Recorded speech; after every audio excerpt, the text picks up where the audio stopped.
Assalamualaikum warahmatullahi wabarakatuh. Perkenalkan, nama saya Sustiana Rifki Dania, NIM 72114195156 dari Rombel Akuntansi D 2019. Di sini saya akan menjelaskan materi mengenai sistem manajemen basis data. Yang pertama mengenai organisasi data. Nah, dalam organisasi data ini ada hierarki data. Data bisnis secara tradisional telah diorganisasikan ke dalam suatu hierarki field-file data yang bergabung untuk membentuk record lalu membentuk file. Yang kedua mengenai spreadsheet sebagai basis data sederhana. Nah, tabel yang berisi baris dan kolom dapat disajikan dalam bentuk spreadsheet karena banyak pengguna yang telah mengenalnya. Dapat digunakan untuk memperkenalkan konsep-konsep basis data. Selanjutnya mengenai flat file, merupakan suatu tabel yang tidak mewakili kolom-kolom yang berulang. Kolom-kolom yang berulang melanggar persyaratan bagi file-file. Alasannya karena komputer membaca file data dari suatu record secara berurutan. Alasan kedua untuk flat file adalah bahwa ia memungkinkan struktur basis data relasional untuk dinormalisasi.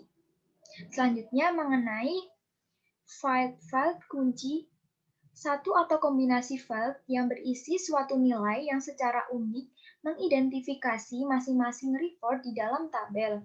Artinya bahwa setiap baris dalam tabel akan teridentifikasi secara unik.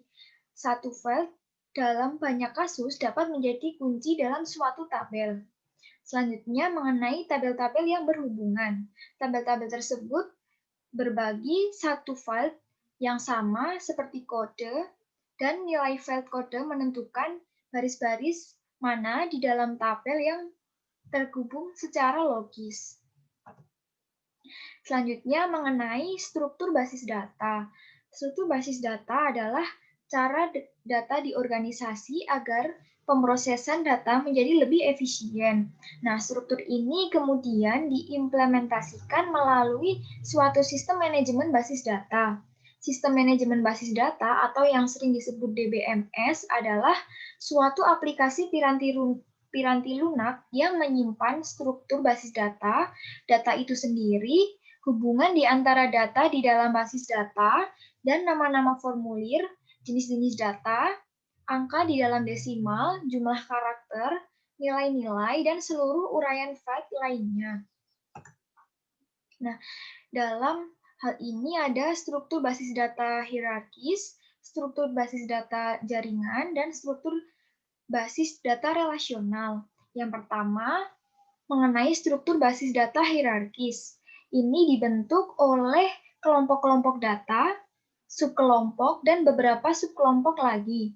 Untuk yang struktur basis data jaringan, ini dikembangkan untuk memungkinkan penarikan record-record tertentu. Memungkinkan satu record tertentu menunjuk pada semua record lainnya di dalam basis data. Yang terakhir mengenai struktur basis data relasional. Konsep dari suatu struktur basis data yang terdiri atas tabel-tabel di mana relasi terbentuk secara implisit dengan mencocokkan nilai-nilai dalam file data yang sama akan mudah dipergunakan dan dipahami. Selanjutnya mengenai contoh basis data relasional. Basis data jadwal merupakan sebuah contoh basis data di mana basis data ini dibuat dengan menggunakan piranti lunak sistem manajemen basis data Microsoft Access. Namun implementasi ini akan serupa pada setiap produk basis data relasional lainnya. Jadi tidak ada karakteristik khususnya. Yang kedua ada konsep basis data, suatu urutan-urutan yang logis dan secara intuitif tepat meskipun masing-masing record dari basis data tersebut dapat tersebar di banyak file dan terletak di seluruh penjuru ruang penyimpanan komputer. Dua sasaran utama dari konsep basis data adalah untuk memaksimalkan pengulangan data dan untuk memperoleh independen data. Selanjutnya, membuat basis data. Membuat basis data akan melibatkan 3 langkah utama, yaitu menentukan data yang dibutuhkan, menguraikan data tersebut, kemudian memasukkan data ke dalam basis data. Nah, dalam menentukan kebutuhan data dapat mempergunakan dua pendekatan dasar.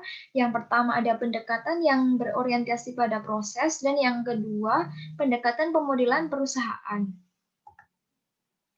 Teknik-teknik pemodelan data. Pemodelan kebutuhan data didukung oleh teknik-teknik yang menguraikan data, bagaimana data diagregatkan ke dalam tabel, dan bagaimana tabel dihubungkan satu sama lainnya.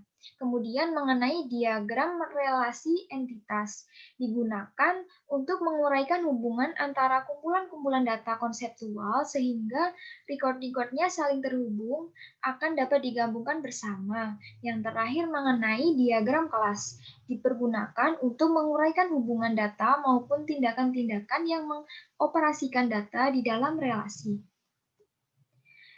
Menggunakan basis data, formulir, laporan, dan query adalah metode-metode umum yang dipergunakan untuk mengakses basis data yang disimpan dalam suatu sistem manajemen basis data.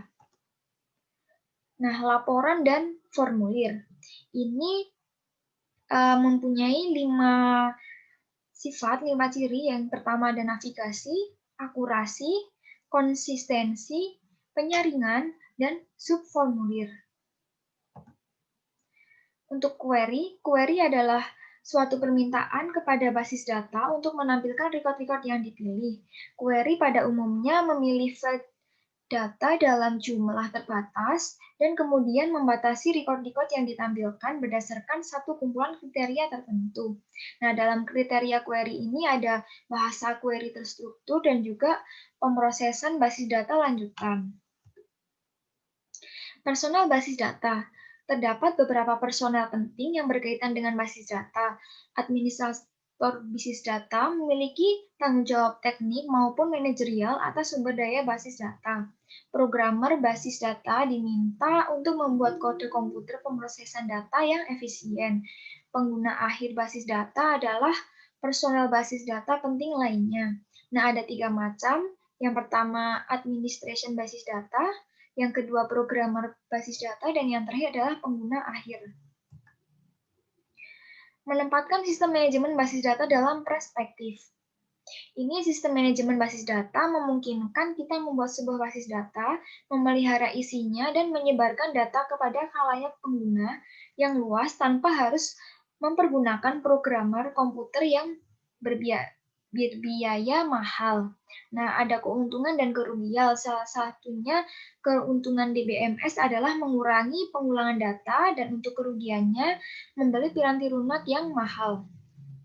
Sekian presentasi dari saya, kurang lebihnya mohon maaf. Terima kasih. Wassalamualaikum warahmatullahi wabarakatuh.